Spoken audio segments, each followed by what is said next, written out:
మన ఈ ప్రాజెక్ట్ దగ్గర నుంచి మనకి 19 కిలోమీటర్స్ నుంచి గుంటూరు, అలాగే విజయవాడ, అమరావతి ఈ 3 కూడా 19 కిలోమీటర్స్. కాబట్టి అందుకే ఇక్కడ ట్రై సిటీ అని పెట్టడం జరిగింది అనమాట. సార్ అలాగే ఈ కంప్లైంట్స్ అన్ని ఫాలో అవుతున్నారు సార్? అలాగే ఇది అథారిటీ ఎవరనే విషయం కానీ, అలాగే ప్లాట్లు కొన్న వాళ్ళకి ఆ లోన్ వస్తుందా, ఈ విషయాలు కూడా ఒకసారి మన కస్టమర్స్ కి. షూర్ అండి. సో ఇదంతా కూడాను సిఆర్డిఏ పరిధిలోకి వస్తుంది, క్యాపిటల్ రీజియన్ డెవలప్మెంట్ అథారిటీ అని. ఓకే.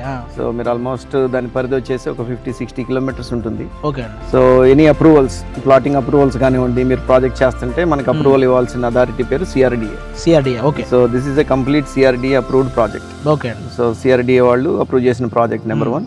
అండ్ అదే కాకుండా కూడాను రేరా కంప్లైంట్స్ కూడా మనం ఫాలో అవుతున్నాం ప్రాజెక్ట్ లో.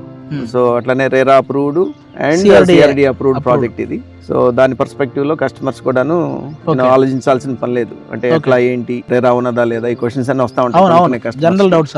సో అవన్నీ కూడాను కంప్లైంట్స్ అన్ని మనం ఫాలో అవుతున్నాము. అప్రూవల్స్ అన్ని కూడా మన దగ్గర ఉన్నాయి ఆల్రెడీ. అది నెంబర్ 1.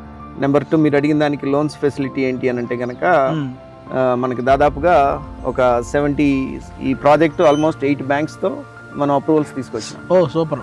సో ఎస్బీఐ కానివ్వండి, ఐసిఐసిఐ కానివ్వండి, హెచ్డిఎఫ్సి కానివ్వండి, LIC, Punjab national bank, Sundaram finance and union bank, almost ఒక 8 బ్యాంక్స్ తో మనం ప్రాజెక్ట్ అప్రూవల్ తెచ్చుకోవడం జరిగింది. 70-80% లోన్ ఫెసిలిటీ కూడా. సూపర్. కస్టమర్స్ ఇంకా విన్నారు కదా, ఆల్మోస్ట్ 8 బ్యాంక్స్ తో మీకు లోన్ అప్రూవల్ కూడా ఉందన్నమాట. కాబట్టి అందులో ఇక డోకా లేదు, 70-80% మీకు లోన్ అప్రూవల్ కూడా ఉంది. మీరు అందరూ ఈ ప్రాజెక్ట్ లోకి సిఆర్డిఏ అప్రూవల్ అన్నారు, రేరా అప్రూవ్డ్, అన్ని రకాలుగా సేఫ్ ప్రాజెక్ట్. ఇంకెంతకు మించిన సేఫ్ ప్రాజెక్ట్ ఇంకోటి ఉండదు. కేబీబీకి నేను ఒక విషయం చెప్తాను. కే అంటే కళ్ళు మూసుకొని, బి అంటే బిలీవ్ చేసే, పి అంటే ప్రాజెక్టే కేబీపీ.